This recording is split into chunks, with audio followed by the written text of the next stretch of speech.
আনতে তো মাল আনতে প্রত্যেকবার ঢাকায় যাবে কেন? বিষয়টা এমন হয়ে গেছে ব্রো, আমাদের তো ধরো যে আইটেম 1-150 আইটেম, ঠিক আছে, তুমি দোকানদারের সাথে সম্পর্ক করো, তাইলে তো হবে। সব কিছু নাই। দেখা যাচ্ছে একটা দোকানে সর্বোচ্চ 50টা আইটেম দিতে পারছে, আর বাকি 20টা দিতে পারছে 20টা আইটেম মাত্র কারাগুলো বলো না। আর একজনের কাছ থেকে নিলে আবার সমস্যা, ওখানে নাই, বংশালেও দোকানে নাই। যেমন আমি একজনের কাছ থেকে হেলমেট কিনেছি, যার কাছ থেকে হেলমেট কিনি সাধারণত, হ্যাঁ, তো আমি 10টা ব্র্যান্ডের হেলমেট তুলেছি, 10টা ব্র্যান্ড, 10টা থেকে 12টা। আর ও আমাকে 7টা ব্র্যান্ড দিতে পারবে আর 5টা দিতে পারবে না। তাও বললাম যে আপনি ম্যানেজ করে দেন, ও আমাকে দিয়েছে, বাট কোয়ালিটি সম্মত মাল দিতে পারেনি। 1-2 প্যাকেজিং ভালো না, কার কাছ থেকে চেয়া চিন্তা দিয়েছে, পরবর্তীতে ফেরত পাঠাবে। ওই কোম্পানির রিপ্রেজেন্টেটিভ, হ্যাঁ, আসছে ঢাকা থেকে, আপনাদের যারা নতুন ভাইয়া, আমাদের এই ব্যাপার, আমরা ওই ইউভি হেলমেটের আমরা হলো যে ডিলার বাংলাদেশে, তো রেট দেন।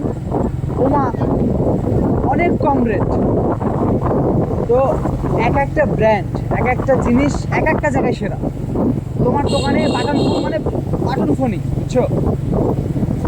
কিছু কিছু জায়গায় হেলমেট তো হেলমেটই, আবার মগবাজারে তোমার এই বিভিন্ন বিদেশি ব্র্যান্ডের যেগুলো,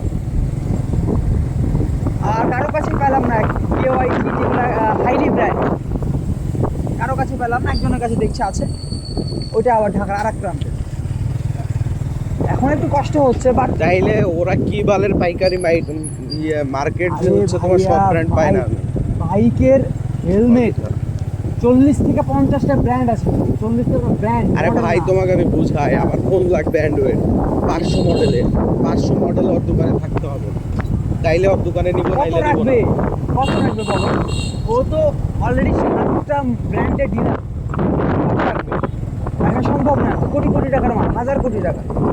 বাইকের ব্যাপারে ব্রো কেউ কখনো স্বয়ং সম্পূর্ণ না।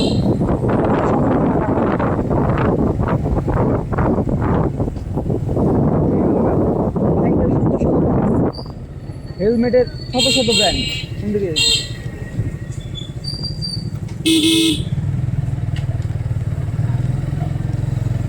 তাই না? আর তোমার কাছে একটা জিনিস নাই, তোমাকে যখন চাপ দিই যে আমাকে এটা ম্যানেজ করে দাও, তুমি তো নিজের মাল নিজেই ব্যস্ত, আর তোমাকে এক্সট্রা চাপ দিলে তুমি মালটা আমাকে দিতে পারবা না, হয়তো। আর তোমাকে যদি আজ একটা চাপ দিই যেটা তোমাকে দিতেই হবে,